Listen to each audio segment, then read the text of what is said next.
Hello and welcome back to Masters of the Chessboard. In this series we are going through Richard Reti's famous book, Masters of the Chessboard, looking at each of the games one at a time and Reti's analysis of these games. This is game number 20 and it's the first game of Siegbert Tarrasch. Up until now we've looked at Anderson, Morphy and then Steinitz's games, and we just finished looking at Steinitz's games. Now Reti offers a bit of analysis and detail into Tarrasch's style of play.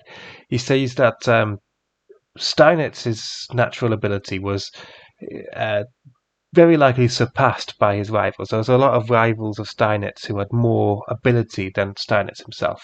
However, Steinitz had a very profound theory of chess. And Reti comments that this theory of chess that Steinitz had can be developed in two ways. One is philosophically for life, and the other is attempting to develop the theory of chess into practical play. And Lasker tried to develop it into more of a philosophy for life, whereas Tarrasch was the one who tried to use Steinitz's theory and develop it even further to better his chess playing ability. Now, this first game we're looking at, Reti offers a bit of a detail about before we even get started. He says that the game itself leads to a closed position. Closed position being where the pawns are locked into play. So you might have something. Sorry, not quite like that. That'll be the e5. You might have something a bit like the French defense, which is what we have, and we don't see this e5 move, but this would indicate a locked position where the pawns are locked in the center. The center is closed, and Reti comments that we focus on two things in this game when the center is closed, and that's the potential of a bad bishop is one of them. So in this position, this is the French defense, we notice that for black especially, this bishop is going to be bad because it's locked in behind this pawn chain. All of the pawns of black in the center are on light squares, meaning this light square bishop has far less movement and it might struggle to take control of some of the key squares. In this game, the c5 square becomes quite weak, and this bad bishop is unable to take control of these weak dark squares. And so in instances like this, the bishop that is on the same color as your pawns is often your worst minor piece. And Reti also comments that the second key point is once the center is locked, the only way you can really bring about a decisive end to the game isn't by immediate tactics, but by trying to open up the game by pushing on the wings. And so to do that, you need to have all of your pieces developed into the ideal spots before you are opening up the game, which means that you need a degree of freedom to try and open up to try and get your pieces into their correct spots. So the two theories which we're going to focus on is the bad bishop being on the same color as the pawns in the center and attacking on the wings when you've got a closed center, and attacking on the wings when your pieces are developed to their ideal squares. Now in this game, Tarrasch has the white pieces, and his opponent is Dr. Josef Noa, who has the black pieces. Unfortunately, I couldn't find a picture of Josef Noa, so he's just got a little smiley face. I figured I'd make him a happy chappy. Now in the game, we see e4 by Tarrasch and e6. And this is going into the French defense, which this is the French defense. Now in this position, Reti comments that it's not normally possible for black to achieve full equal control over the center after playing e5. since white will often be able to attack e5 and also attack this d4 square and eventually push d4. So therefore, it seems quite logical for black to not play e5, but instead prepare the move d5. And they can do this by playing e6 followed by d5, or c6 followed by d5 going into the Caro-Kann. Now in this game we see e6, which is the French defense, and d4 taking the full center, and d5. So now d5 has been prepared, and so this is quite a strong point in black center. Now this e4 pawn is attacked, so white has to respond in a correct way. So white can either push it to gain some space going into the advanced French, but this might give black a bit of initiative because they can potentially push c5, bring the knight out, bring the queen out, all attacking this weak point here.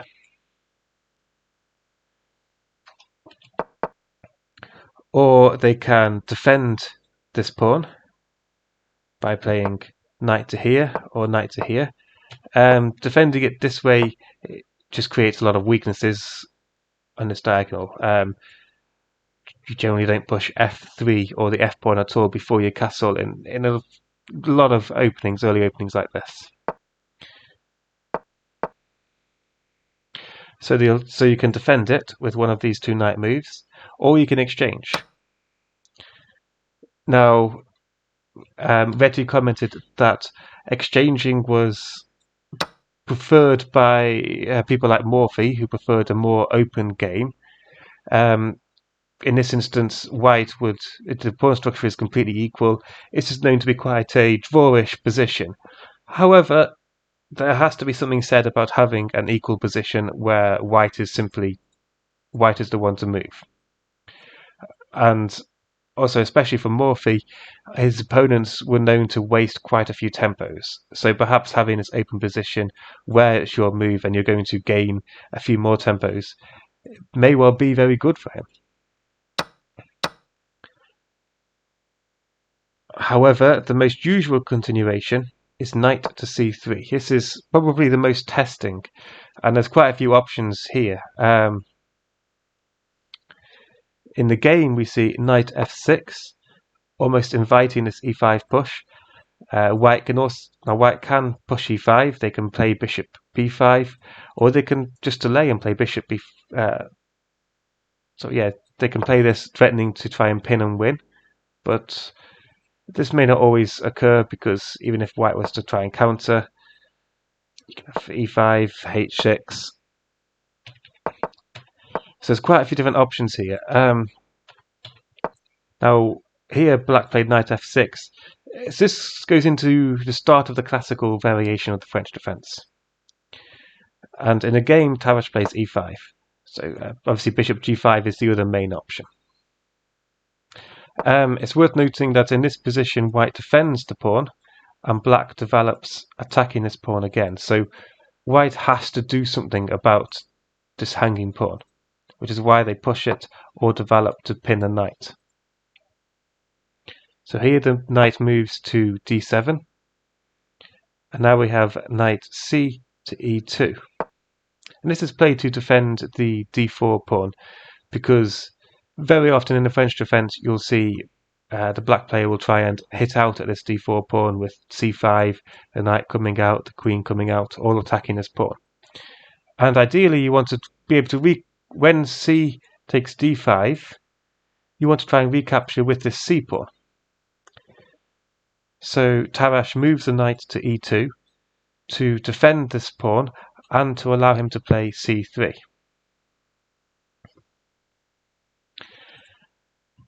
Now Reti comments that this is an attempt to try and keep the pawn chain intact. However, it isn't necessarily in line with opening principles because you are moving the same piece twice. But because black has also moved the same piece twice and it is a closed position, you can sometimes afford to have a couple of other tempos. Reti does offer this as a potential alternative. Then after c5, d takes c5. And he says that white should be content here to just keep control of e5. And although knight e2 has been played a lot today, this is what Reti prefers, because white isn't necessarily misplacing his knight, and this pawn chain after knight to e2 and c3 will often still be disrupted. However, knight c to e2 is a perfectly valid move, and it's probably seen as the better try for white than f4. So here black continues with c5, very thematic with the French defense, and c3. So after c takes d4, you can take back with the c pawn. Now we have knight c6 piling up on this pawn. f4 defending this e5 pawn, because if this pawn is lost, then we'll have two attackers on here. Now here we have c takes d4, c takes d4, and bishop to b4 check. The only way to block it is by either moving the king or to develop your bishop, or to move your queen in the way. Or, sorry, you could bring your knight back, but then this pawn is potentially going to hang, and you've just now moved your knight from here to there, and you're going back there. So we have bishop to d2. Actually, I do want to point out that this knight c3 move was commented on in the book, and it was actually given by Tarrasch as a potential alternative. The variation which was given in the book is castles, knight f3, f6 going for this pawn break, very thematic, something you'll see quite often in the French defense. Bishop to d3. You'll see the bishop developed here very often as well. It's the ideal diagonal for the bishop in many ways. Going to here means it might potentially be traded off, and here is very passive, so d3 is probably the best spot for the bishop, and you'll see it develop to this diagonal a lot in the French defense. So f takes e5, f takes e5, and then rook takes f3, g takes f3 in order to not lose the centre pawns. Now, queen h4 check, king f1, knight takes d4, f4, queen h3 check, king f2, bishop c5, bishop e3, knight takes e5, f takes e5, and bishop d7. And this is a variation which Tarrasch gives after 9 knight c3. I'm going through that quite quickly because it's 9 moves of potential theory. However, the computer does give it as equal, although it does state that in this position black is significantly better, but this knight sacrifice isn't actually needed. But that's all after the knight moving back to c3. In the game we had the more straightforward bishop to d2. Then we have queen to b6 and knight to f3, and I'm slipping down my chair, and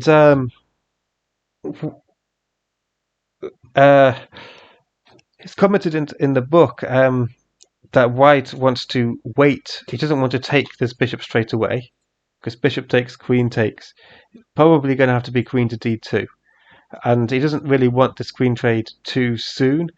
He wants to wait for black to castle before potentially getting this queen trade, because let's say we have this queen trade now, both white and black's kings are in the centre, and when you're in an endgame you often want your king to be in the centre, whereas if white delays capturing and getting this exchange of queens until after black has castled, then black's king will then be just a little bit further away from the centre in an endgame.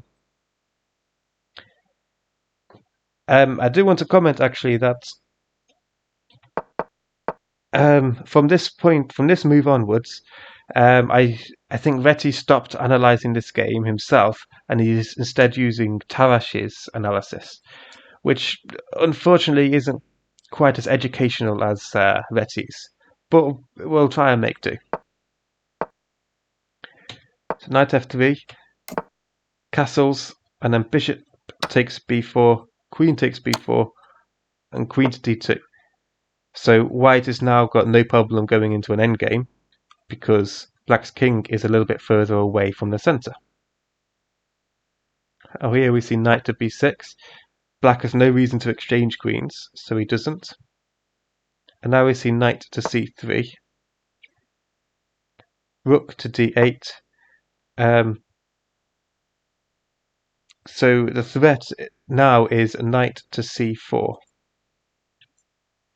So if we played a bit of a nothing move, h3, the threat would be knight to c4, which develops this knight very strongly and attacks the queen.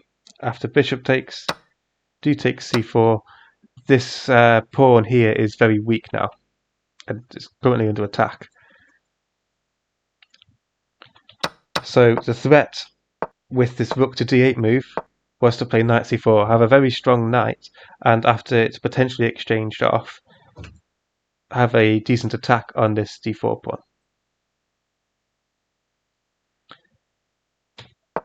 Now here we see knight to b5, intending to go to d6. We have bishop to d7, knight to d6, where it wants to be.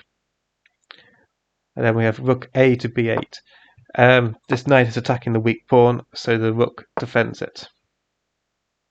Now here, rook to c1, queen takes d2, king takes d2.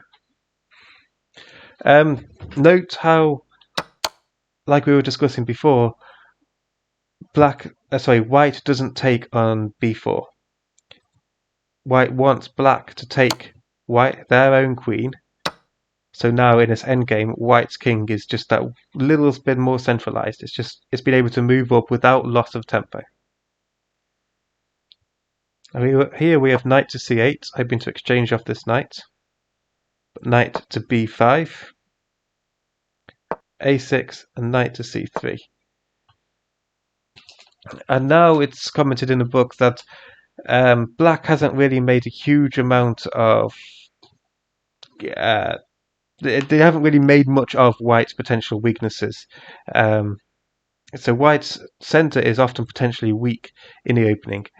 These two pawns can be often quite easily attacked. You often might go for f6 pawn breaks and things.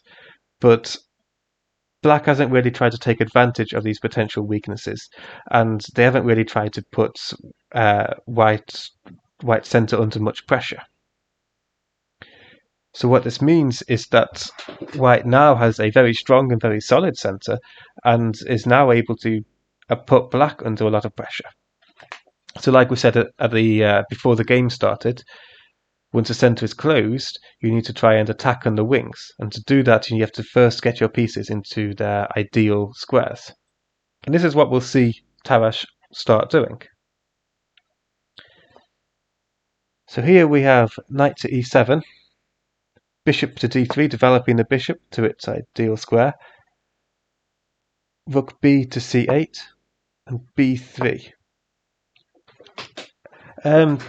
As worth noting, a lot of this game is going to be about fighting for the c4 and c5 squares. So white would ideally want a knight on c5, and they don't want black's knight to be on c4, because black would want a knight to c4. So this is what the current game is about, and we're going to see quite a few moves by both players in trying to control both of these squares. Now b3 is played to control this c4 square, but to mainly allow knight a4, because if white played knight a4 now, we'd see something like knight takes d4, because after knight takes d4 you can take this, because there's a potential discovered attack on a knight. And so white's centre is now lost, and this bishop's actually that little bit more active. So we see b3 played first to allow this knight a4, so potential discovered attacks aren't possible. So you always need to look for, whenever you're moving a piece, is it undefended? If so, are there any potential tactics? So we see b3, knight to b4, a3. Now, although this bishop is very powerfully placed, it's often white's best minor piece.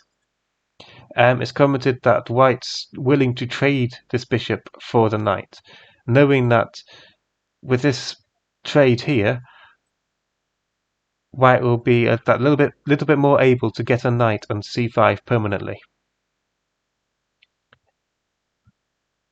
And the reason for this is a dark square. Black hasn't got any pieces that can attack this dark square apart from these two knights. And white's bishop can't attack this dark square. So if we see a trade bishop for knight, we'll see two knights that can control this square, yet only one black knight that can control this square. Now here black returns to c6, not wanting to take the bishop, but now threatening knight a5, which would attack this pawn and potentially allow a jump to knight c4. We have b4. Knight a4 now is still a mistake, because we note that b3 was played to allow knight a4. And mistake is a mistake because after knight a5, knight c5, you could have something like rook takes c5. And after rook takes, knight takes b3 comes with a fork. And after d takes here, knight takes b3 still comes with a fork. So knight a4 still doesn't tactically work. And so we see b4. Here black plays h6, potentially intending some counterplay on the king side with g5. But Tarrasch plays h4 here, played to prevent g5. It's commented that g5 wouldn't necessarily be that good for black still, but it may allow for potential future opportunities at attacking on the king side. And Tarrasch has no intention of allowing those potential opportunities to ever exist.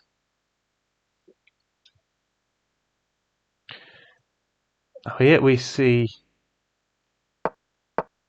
knight to b8 here, followed by king to e3. He's making room for his knight to jump to d2 with this king to e3 move. Rook to c7, intending to double the rooks. Rook to c2, also intending to double the rooks. Rook to c8, rook to c1, king to f8, g4. Now we see bishop to e8, knight to d2, where this king was before it moved, knight to d7, and knight to b3. Now here we have knight to b6 and knight to c5, and finally Tarrasch has managed to achieve the position he wants with a knight on c5.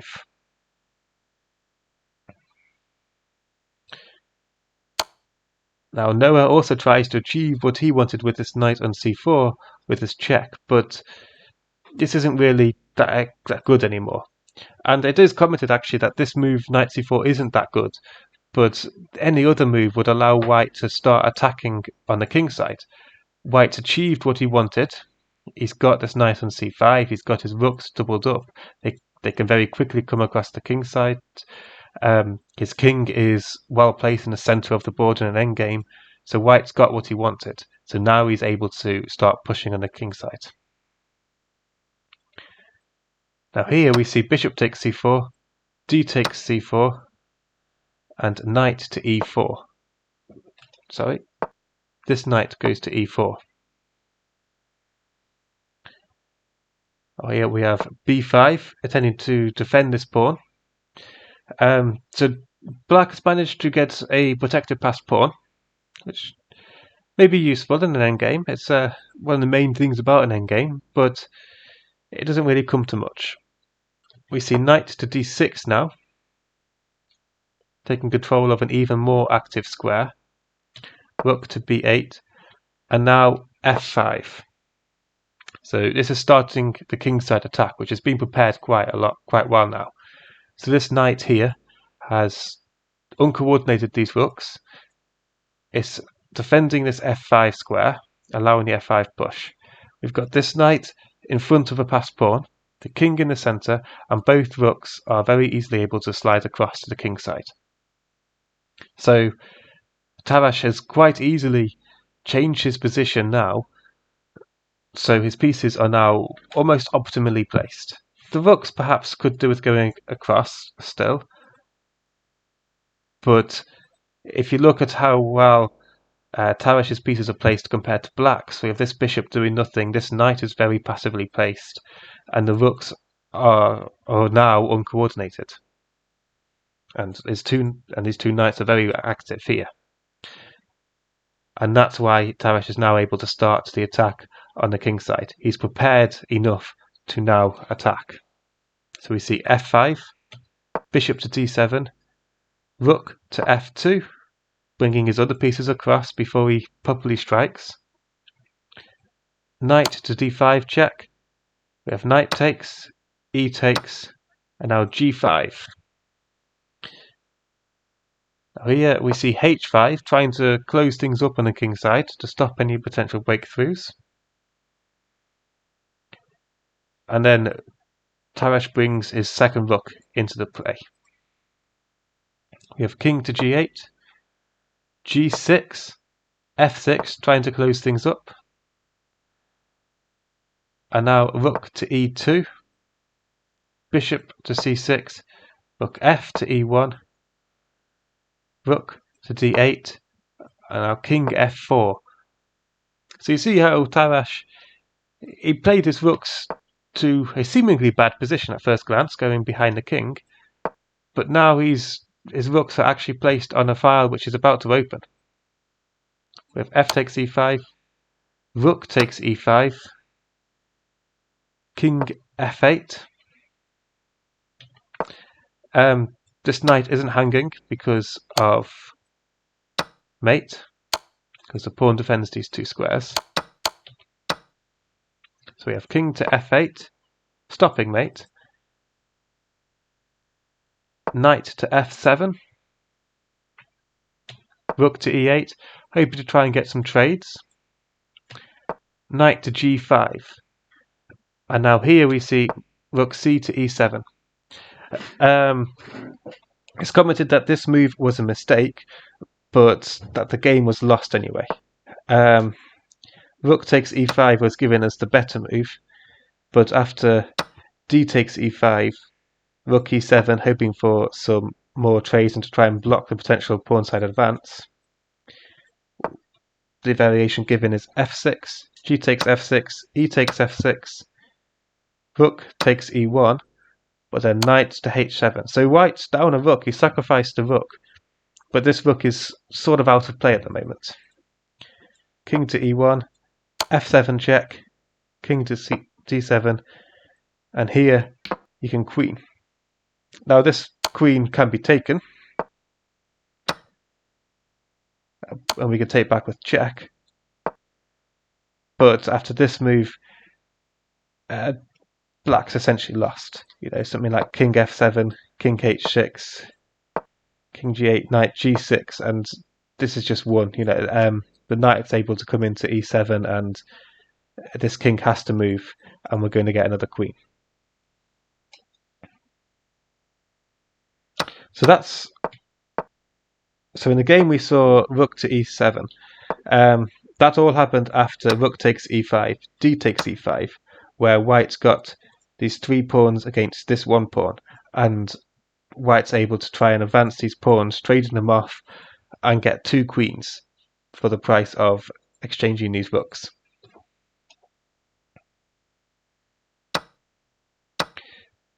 So we didn't see rook takes e5. We actually saw we saw rook c to e7 in the game.